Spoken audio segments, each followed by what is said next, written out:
This is Global Insights by Network 2020. Today, a technological showdown that could reshape the global balance of power. It's not enough just to innovate. We're in a pretty tough fight that we may not win unless we get our act together. China's innovation engine is revving up, with companies like Alibaba, Tencent, and Huawei driving breakneck advancements in fields like artificial intelligence, 5G, and digital payments. The Chinese national innovation system has been identified by the Chinese authorities to be sort of the main engine to make China prosperous and strong. The implications are profound. China may soon surpass the United States in tech prowess, challenging America's long-held dominance. The US can't afford to stumble. But what does this mean for the world? Will China's tech ascendance spark a new era of cooperation or competition? There was a lot of cross-border investment. Now that's no longer happening, and so this could actually slow the pace of global innovation, and we could see a breakup of standards for technology. And how can the U.S. respond without sparking a damaging tech war? But I think that there's still a lot more for the Chinese and the US as the two most important economies in the world to find ways to collaborate and cooperate.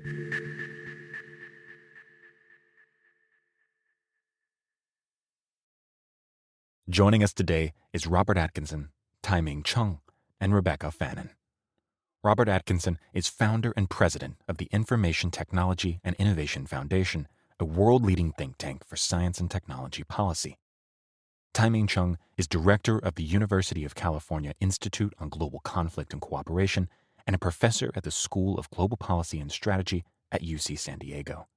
Rebecca Fannin is a journalist, media founder, and author of 4 books, including Silicon Heartland, Silicon Dragon, Startup Asia, and Tech Titans of China.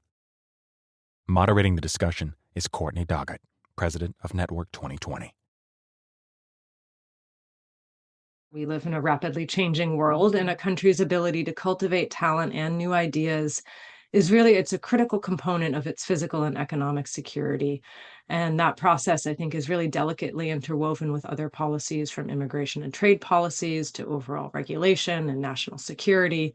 And it's also not a process that can happen in a vacuum, as the best ideas are often developed and built upon across borders. So I think that there's a lot to dig into around this conversation. And today we get the great privilege to look at innovation in China and the United States and how each country's approaches impact their economic and security outlook, as well as the broader geopolitical dynamics. So we have a really terrific panel today. Hi, I'd like to start with you. Could you please give us an overview of the current state of China's tech and innovation sector and highlight perhaps some of the key trends and advancements and its position on the global stage? Thank you, Courtney, for giving me this opportunity. So I would say that the Chinese science and technology and innovation system currently finds itself sort of in a period of profound opportunity, but also sort of enormous challenges itself. I mean, the Chinese national innovation system, which is the way I sort of define it, which stretches from universities engaged in fundamental research to the industrial side of high-tech industrial enterprises. So it's been, this sort of vast sector has been identified by the Chinese authorities to be sort of the main engine to make China prosperous and strong over the coming decades, and particularly the next couple of decades itself. And I think while we can all appreciate that a rich and innovative China is good for both the Chinese people, but also for the world, a powerful China, sort of with advanced military and dual-use technologies that can compete, and it's beginning to compete for global sort of military leadership, strategic leadership around the world, is a increasing concern for the US and the West. And so the Chinese science and technology system is sort of very much at the center of this great power techno-security rivalry that very much defines sort of like US-China relations to today. And given that, I wanted to highlight sort of 3 main developments that I think are critical in shaping the nature and the trajectory of China's science and technology development. I mean, there's many, many factors, but I see these three as really important. The first is, and we see sort of like this effort taking place in the last few years, but particularly accelerating, is this shift in terms of how China goes about its science and technology and its research and development from what I call sort of like what it has been, which is an absorption-based technology development model, where a lot of it has been how it sort of China absorbs and improves upon sort of like technology and knowledge from around the world. The Chinese call this re-innovation itself. And that's been very, very important. And that's been sort of a lot of the reasons why China's been able to catch up and narrow the gap with the world so rapidly. And that's been great. But that is now sort of like shifting to a much more sort of what the Chinese call it, much more sort of original creativity led innovation model, where the focus is on sort of like on self-reliance, on basic research and applying this. And this is a fundamental shift that is it's very risky, because a lot of it's like moving from sort of like what you know what to do because others have done it before, to something where you're on the cutting edge. It's something that the Chinese is like are trying to sort of work out how to do that. So what we're seeing is like the science and technology system is shifting from a sort of an engineering based focus to much more of a research based, and that is going to be where a lot of the shift sort of this effort is taking place over the next 5-10 years. The second major important trend is who is leading this effort itself. And what we see, especially in the last few years, and especially under the rule of Xi Jinping, is that the Chinese Communist Party is very much taking hands-on control. Previously, a lot of this was led sort of like by the state apparatus, or like by the markets, etc. But there's been a profound effort to intervene by the Chinese Communist Party, and this sort of like sort of a key nugget of this was the creation of the Central Science and Technology Commission, sort of last spring, which is sort of like a throwback to what the Chinese did in the 1960s at the height of the Cold War. When they were focusing on building nuclear weapons and ballistic missiles, they sort of like looked at that and said, that's a model that we also have to follow. And the third now is the issue of the securitization of science and technology, where the priority and where a lot of the funding is on national security, both defense, dual use, sort of supply chain, strategic issues, which is good for portions of the Chinese science and technology system, but it's for a much smaller part. The vast majority of the Chinese science and technology system has been primarily sort of like civilian and commercial in nature, and very much tied to the global system itself. And so there's winners and losers in the shift to securitization in terms of party rule, and the losers are the parts of the Chinese science and technology system that have been very, very much engaged in the global system itself. And so these are what I would highlight as the three main trends. Terrific. Thank you very much for that. Shifting over to you, Rob. With China's tech sector growing rapidly and seeing some of these shifts and trends that Ty just outlined, how can the U.S. maintain its technological leadership and foster innovation domestically? Well, thank you, Courtney. It's a pleasure to be here. I think we have to broaden our horizon to not just innovation. The U.S. has led in a lot of innovations over the past 50 years. We led in solar panels, the Chinese now dominate it. We led in telecom equipment, the Chinese now dominate it. We led in robotics, now the Japanese and the Germans dominate it, the Chinese are trying to dominate it. And so it's not enough just to innovate. What Ty was, I think, rightly talking about, the Chinese are showing that they're really good at engineering. The Chinese, if you want to really simplify their system, it's an engineering copying system. It's really good at that. They're trying to become more of a science or research-based system and a little bit more of an original innovator system. that raises a whole new set of problems for us, because it's in these industries where nobody's the leader, these emerging industries, that we're up against a tougher competitor. In the past, it was kind of almost taken for granted that these new industries, we would be the first out of the box, we'd be the innovators, and we could get 20, 30 years of run time before it eventually goes offshore or something. But now with industries like quantum, advanced genomics, AI, perhaps advanced batteries and materials, and some others space, China's really making a lot of progress, and the gap between us and them is quite is narrower than it is in some of these other industries. So what do we need to do? The number one thing we need to do is we need to stop resting on our laurels. There's an old TV commercial, which is Avis, we're number 2, we try harder, which was a knock at Hertz. So Hertz was number 1, so they're lazy, and you're going to get great service at Avis.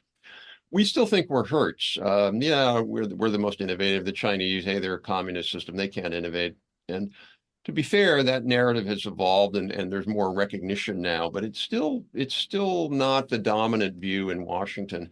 So I think we have to be a little bit more scared, a little bit more on our game, saying, wait a minute, we used to have Michael Jordan, and now we don't. How are we going to win in a league where there's a lot more parity? So that's number one, is really acknowledging that we're not necessarily going to win unless we really, really try to win. Number two is we have to put our money where our mouth is. So we passed the CHIPS and Science bill, which was good, and ITF was quite involved in that. And the CHIPS bill is fully funded, as well as the tax provision. So that's okay. But the science component, there's a difference between authorization and appropriation, as you know, well aware of.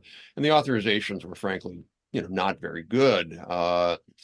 And that's going to be a challenge facing the country going forward when we face budget deficits. You got one party that wants to expand entitlements, and another party that wants to cut taxes, and everybody says they want to deal with the budget deficit. Are there going to be enough resources to really make the kinds of investments we need to win? And I think another area is we just have to get smarter on technology policy. Good example of that is we have world-leading universities, and some of them are pretty good at tech transfer to entrepreneurs and existing companies, and some of them, frankly, are not very good. And we don't really have a system in place to make that work. We don't really have a good system in place to train workers in. I was talking to somebody recently. The last point I'll make is that we need to move from STEM to STEMI. In other words, we need to add industry skills to that thing. And we don't do that very well. The whole set of new industries emerging, and we're not really, we're training scientists and engineers for them, but we're not really focused enough on training the people who are actually going to be operating the machines and doing technician work. So we could do things like that. And there's low-hanging things like, high-skilled STEM immigration, making sure our regulatory system isn't overly onerous. But I think, again, the key thing is really recognizing we're in a pretty tough fight that we may not win unless we get our act together. I have a lot of follow-up questions that I would love to dig into, but I just want to seek one quick clarification. Hopefully we can get to some of the other ones later.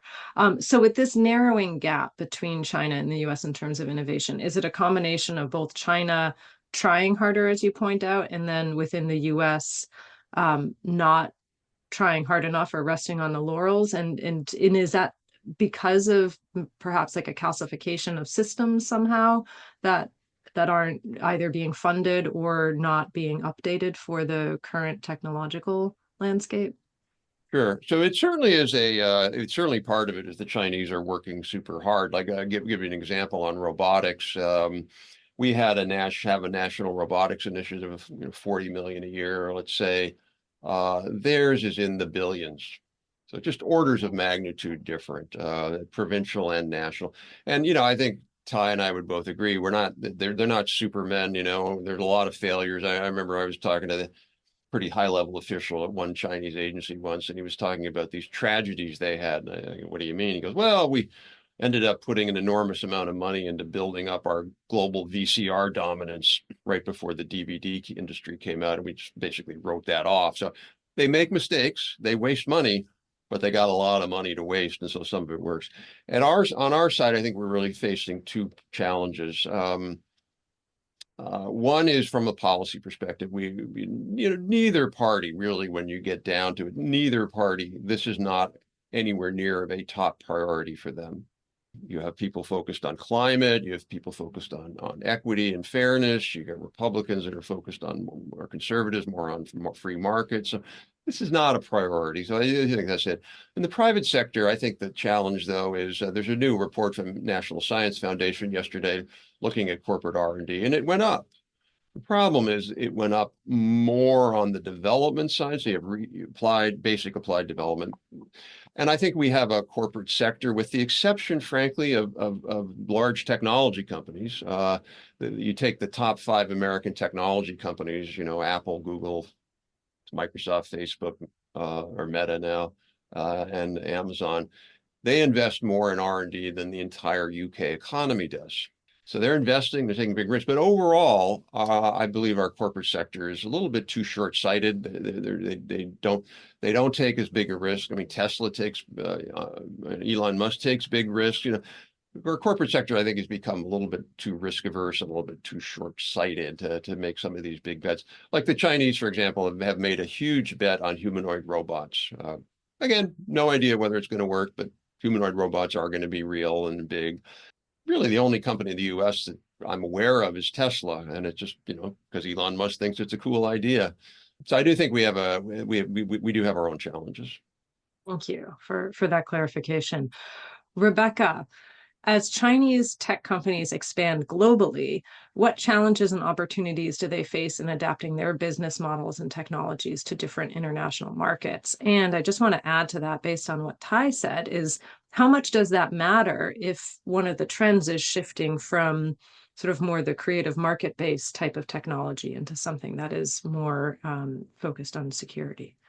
Right. Well, we have seen this shift of copying from the US, from Silicon Valley, to China innovating on its own terms, and now taking some of these brands global.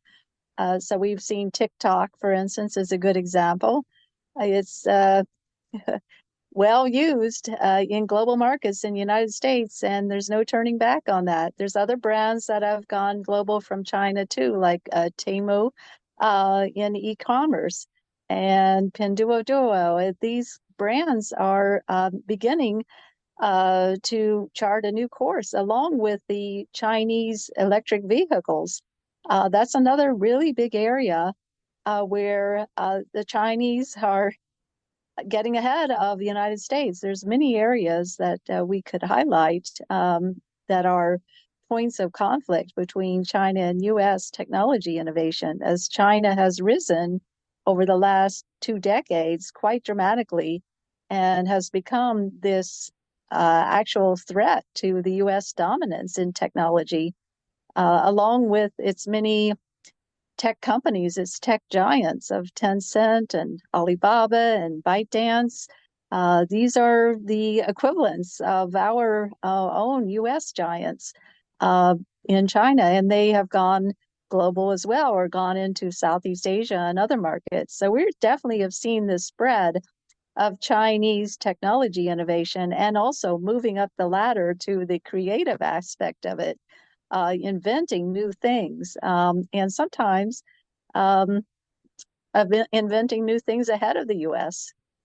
So right now we're seeing quite a bit of drama around AI and generative AI. That's going to be a one to watch, how China is developing its own generative AI capabilities. And of course, the US has a lead on that with OpenAI and Anthropic, and France is in there in a big way too.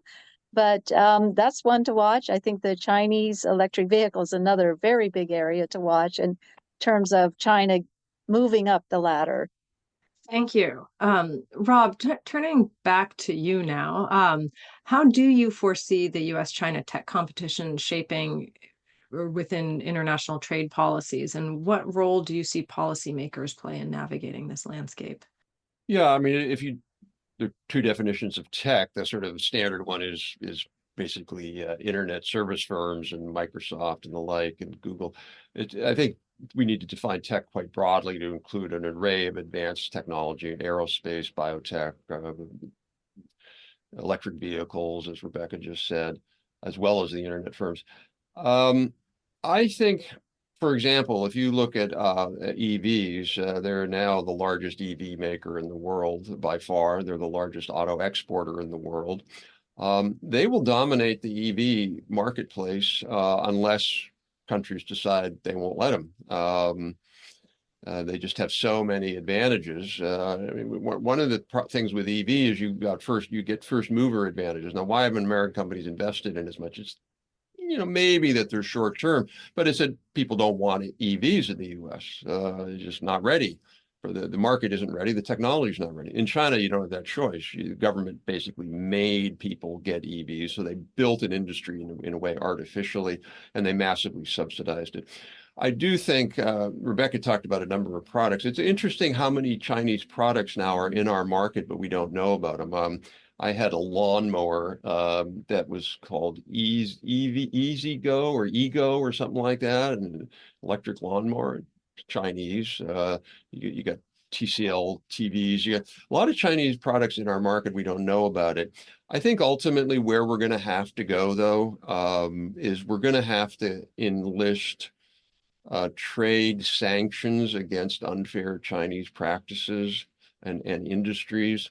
We've argued for that in the US with a reform of a provision called Section 337 of the 1930 Tariff Act, which is a provision that allows exclusion of Chinese products for 10 years if they're made unfairly.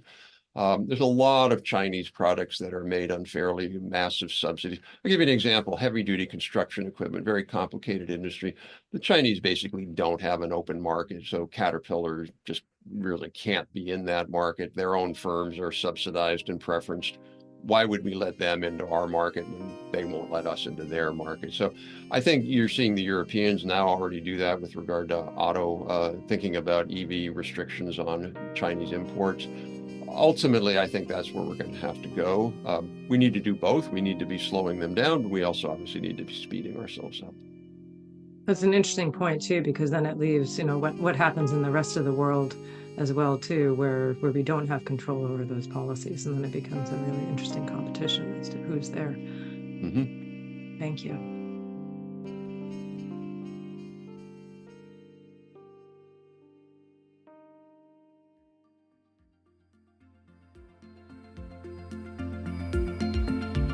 Are you ready to expand your global perspective? Network 2020 is your gateway to a community of diverse thinkers and practitioners shaping foreign policy. By joining our community, you'll gain access to thought-provoking events, meaningful connections with professionals from various backgrounds, and opportunities to contribute your voice to the global conversation. Support our mission with a donation or become a member today and broaden your understanding of the world. Thank you.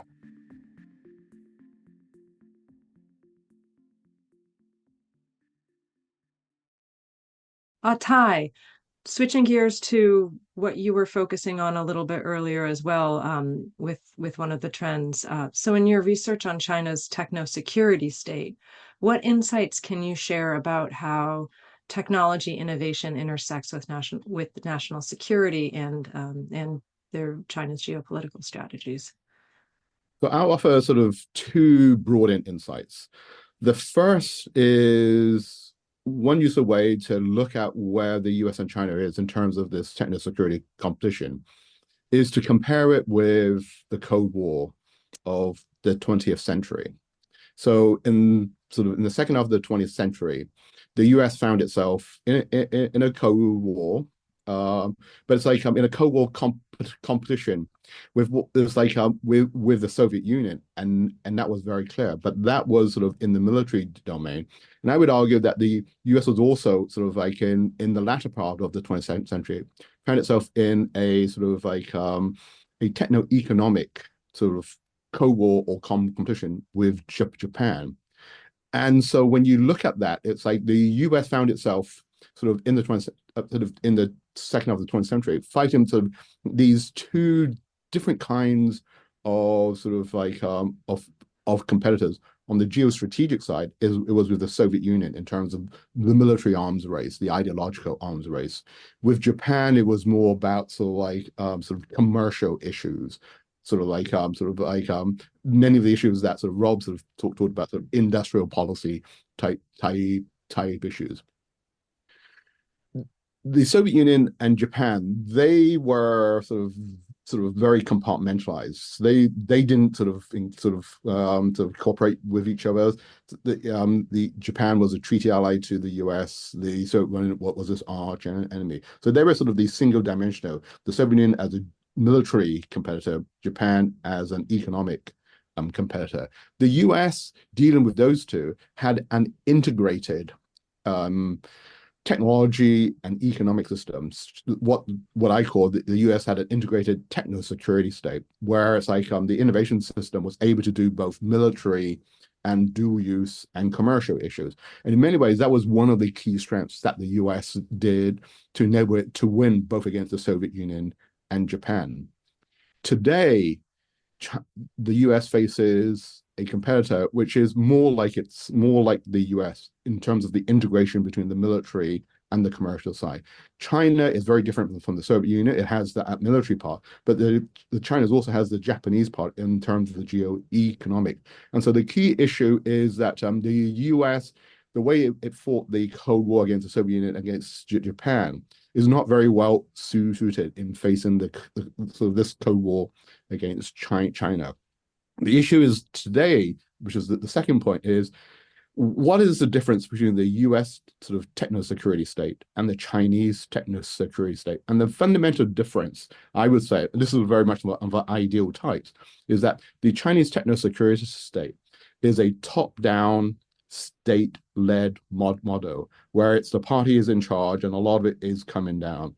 The US, from an ideal type, is much more of a bottom-up, market-driven system, and this is the fundamental difference. And so who is going to win and who's going to lose is going to be which of these models are going to be very much so like are sort of the dominant ones over the long term.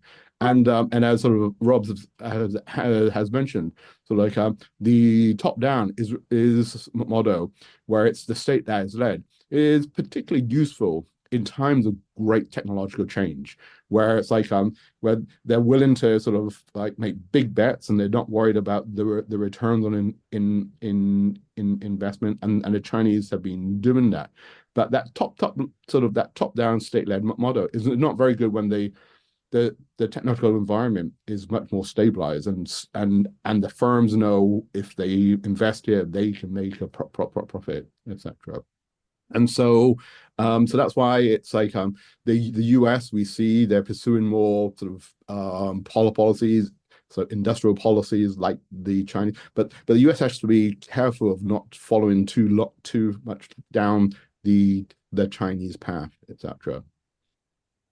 Thank you. Great points. Last question before I turn to the Q&A box. And if you're listening and you have a question, please feel free to put it in the Q&A box, and we'll try to get to as many as we can.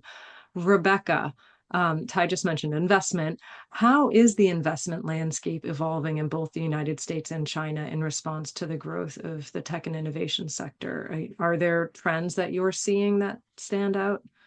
Well, there was a boom of venture capital investment into China from the US mainly for about a decade and a half. And that peaked in about 2018 and 2019. And since then, we have seen the reverse happen. Both China and the US are going separate ways. There's no longer this cross-border investment going on because of the geopolitical tensions, and it's a new world today for investment. And U.S. businesses are being very cautious about how they enter the China market, even though they still want to be there because of the huge market. So there's a lot of dilemmas right now about how do you go about entering the China market, profiting in the China market, investing in the China market with all the geopolitical issues going on. So right now we're seeing what they call, I'm sure everyone's heard the term decoupling and de-risking of the China-U.S. relations. And this has certainly happened in the venture capital space of Sand Hill Road driving U.S. venture capital and driving a lot of the investment into Chinese startups for many years. Now that is split off. It's no longer happening from the U.S. anyhow. It's not happening from Sand Hill Road, California any longer.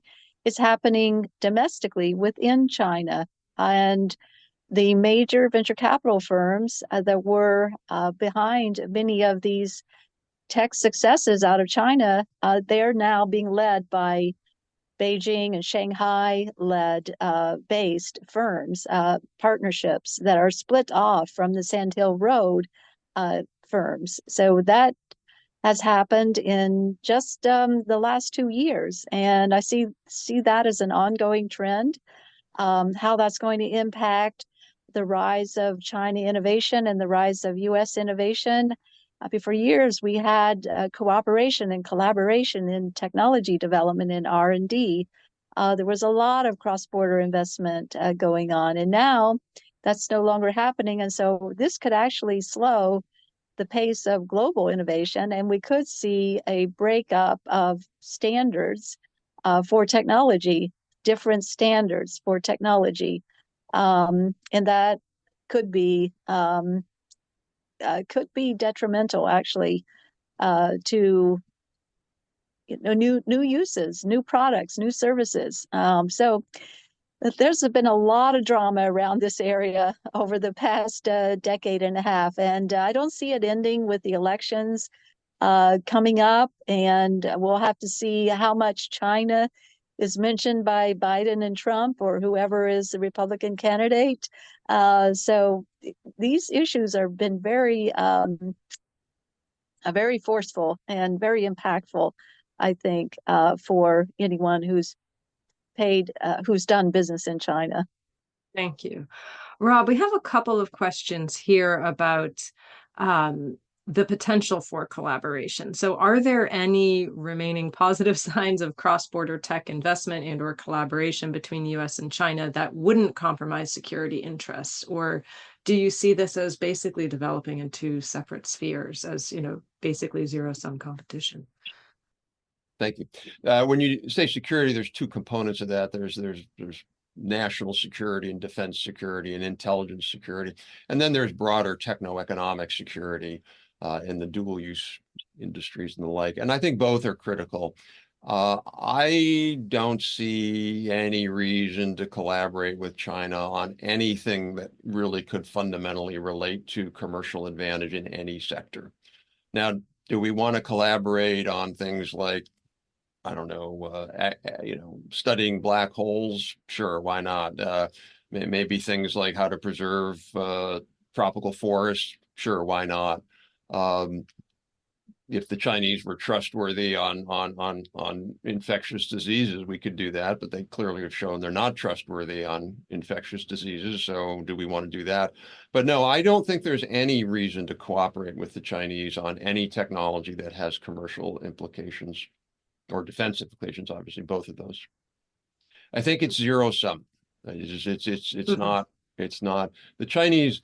We still have this view and deep in our DNA, even if we've never taken international economics, that we're Ricardians. We believe in comparative advantage. They're good at one thing, we're good at another thing, and therefore we'll collaborate and be better. That's not in the Chinese intellectual DNA. They're into absolute advantage, and they want to win. They'd be happy to have us be a place that finances things, is good for Chinese tourism, and sells them soybeans. That's what they want. That's not what we can allow. Well, one thing that the Chinese, I'm thinking about the business model innovation, and the Chinese have excelled at business model innovation. I'm thinking about the Tesla competitor in China that has the battery. The car is sold separately from the battery. So you buy the car, it's basically a shell, but you can also subscribe to the battery. So that's a new business model, very innovative. Another thing I'm thinking about is the e-commerce sector, how going after the rural shoppers outside of the urban areas, going after rural areas and shoppers in these, new consumers in rural areas is something that the Chinese has also innovated in, and it's a business model innovation. So I think that aspect of it cannot be ignored. Another thing I just want to bring up is that with the slowing of China's economy, this is a whole other dynamic that's starting to take place. Great, thank where you. China, is offering more of a conciliatory or open approach because China needs this economic growth, and so that is something I think that we need to look to as well as a dynamic area that's going to change things. Can I have my thoughts sort of on Rob's view about can the US and China sort of find ways to cooperate and collaborate? So while I agree on Rob, it's like, I mean, sort of on areas of national security, whether it's like defense or sort of strategic areas, it's like, I mean, those areas, it's like, I mean, I don't think that there's much room, and there has to be sort of like clear sort of like segmentation there, etc. I mean, my research sort of suggests that those are fairly small parts of both the US and Chinese economies. These techno security systems constitute less than 10% of the Chinese and of the US economy, which leaves the vast majority, sort of like sort of 90% or more, where there's no national security concerns. The issue is, as Rob points out, it's economic competitiveness, etc.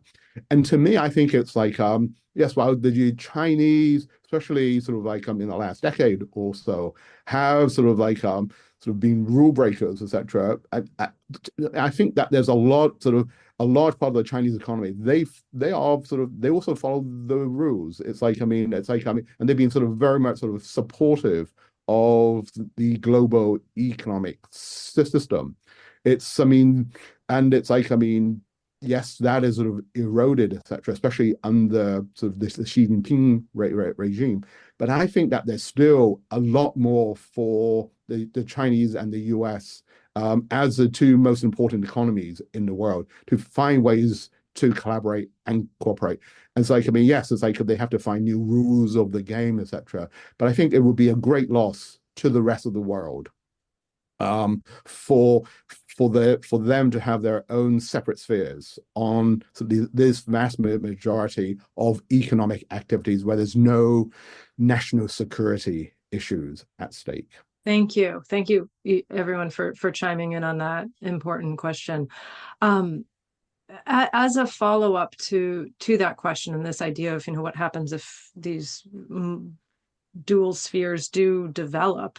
Rebecca, you had mentioned standards earlier, and I'd love for you to just dig into that a little bit more because that's come up in some other conversations we've had around China, and I'd just be curious if you could expand on that a little bit in terms of what you were seeing in terms of the possibility of two different standards developing throughout innovation. Right. Well, I think we're living in a global world today. Ideas travel, people travel, culture travels. And if you have different standards everywhere you go, that's a real cumbersome factor. I'm just thinking about how if you talk about just something as simple as the electric plug, how many plugs, different types of plugs can you have? I mean, I was just cleaning up in my Silicon Valley place. I must have 10 different types of electric outlet plugs. It's ridiculous. So the same thing applies to many other technology areas. So Wi-Fi, can you have, every time you cross the border, you have to have a different Wi-Fi standard? You talk about, even developments of phones, of computers, pretty much everything electronic could be developed, let's say a China way and a rest of the world way, or China and Asia way and rest of the world way. And that's really not good for the global economy. So, yeah, the standardization issue is runs across many, many areas of technology. So if I could just add to that, we have and have had for a long time a very high functioning global technology standards setting system. It's the Chinese that are trying to fork that and break that. And they systematically violate the voluntary consensus-based international standards body, which is industry-led. They systematically violate that by flooding the zone. They just subsidize it. They send lots of people. They threaten their companies they have threatened their companies who want to go buy with an American standard, or sorry, not an American, a global standard, because they think the global standard is better. They've threatened those companies to comply. So I 100% agree with Rebecca. We need global standards, but I'm not at all worried that it's the rest of the world that's going to bifurcate that. It's China trying to bifurcate that for their short-term, narrow competitive advantage. In the long run, I don't really worry about, we're not going to have two Wi-Fis. We're not going to have two standards for VRs. I just don't think that's going to happen. Even China knows that the Japanese were the ones in the 90s that had their own standards, but they ended up calling it the Galapagos Island syndrome, where they had this cool technology that nobody else used. So the Chinese, I think, have learned that lesson. So they want to be able to sell their products all around the world. So I'm not too worried about standards bifurcation or segmentation. Okay, great. Thank you. In the few minutes we have remaining, I'd like to just go around our Zoom room. Obviously, this is a big year election-wise worldwide, and in particular in the United States. And China, I think, is always a major issue and topic within the U.S. elections at any rate. I'd love to just hear from each of you.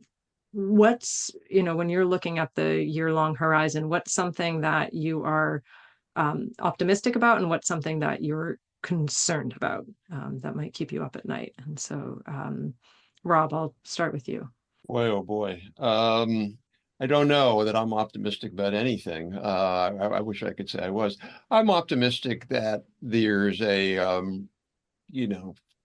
5-10 years ago, if Ty and I were doing a presentation like this in the Washington area, it would be the minority view, frankly. There was still a very strong narrative that China couldn't innovate, the U.S. was dominant. So I'm optimistic that we're coming to a more realistic approach. As Ty just said, we're good at some things, and we are absolutely good at some things.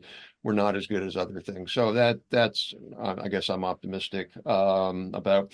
I'm pessimistic because I don't see either major party having taken this on as a core platform. You have certain people in the parties. You've got that bipartisan select committee on China in the House that I think has been really obviously focused on this and trying to raise awareness of it. But that hasn't spread as broadly as it should. You just don't hear the narrative that we need to be able to win this challenge more broadly. Thank you. Rebecca? Well, I'm optimistic about the heartland and how it is recapturing some of its economic power from the industrial era. So, as you know, I wrote the book Silicon Heartland, From Rust Belt to Tech Belt. So I'm a strong believer in this idea. And I have seen a lot of energy and a lot of investment and a lot of innovations coming from the inland of the United States, no longer just the coast, no longer just New York, California, and Boston, and maybe Austin and a few other markets, but you're seeing a bubbling coming from places like Cincinnati and Columbus and Indianapolis and Detroit. Certainly Detroit has been in the news quite a bit lately, sports news anyhow. But I'm very optimistic about heartland innovation. And I think we have seen with the Biden administration's investments in new areas of in semiconductor, in hydrogen, in these regional innovation hubs that are primarily in areas that need development that have been overlooked for years. And now we are seeing much more attention paid to the heartland, and I'm very optimistic about it. In terms of negative, I think, look, one thing I'm concerned about is data privacy. As we all become more and more of our lives are spent online and with data, the privacy issues, and how data is treated and how that's treated differently between China and the US is an issue that concerns me. Right. And Ty. So I see this sort of like, it's the next 5 years, right? So we're going to have this election that's going to define the next sort of who's going to be in governing in the US in the next 4 or 5 years. And these next sort of 5 years, both on the US and the Chinese side, it's going to be pivotal in terms of their sort of like techno security and broader techno economic competition. The Chinese under Xi Jinping, I mean, it's like the last couple of years, they've talked about the need to have a whole of nation mobilization effort in terms of stepping up on their science and technology. And the next 5-10 years is going to be critical in pushing that through. The US can't afford to stumble and to sort of like, and I don't think it's about the administrations, whether it's a Biden administration or Trump administration. When it comes to China on S&T, I think there's a lot less differences. It's the problem of Congress and of the political parties and the systems, where if they don't really support what the administration is doing, these next 5 years, it could allow the Chinese to continue to up the momentum as the US fumbles, etc.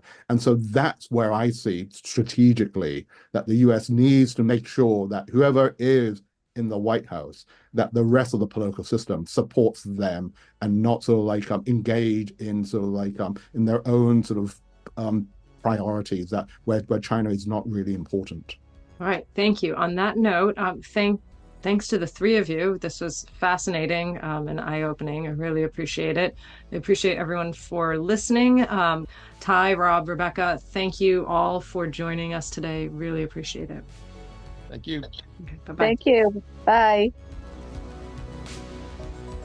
Thank you for joining us on this episode of Global Insights. To dive deeper into the global conversation, check out network2020.org for more analysis, events, and ways to connect with our community. In our next episode, we're continuing our conversation on migration and diving into New York's current influx of migrants. Check our catalog for part 1 of this conversation on the dynamics of migration in the Northern Triangle.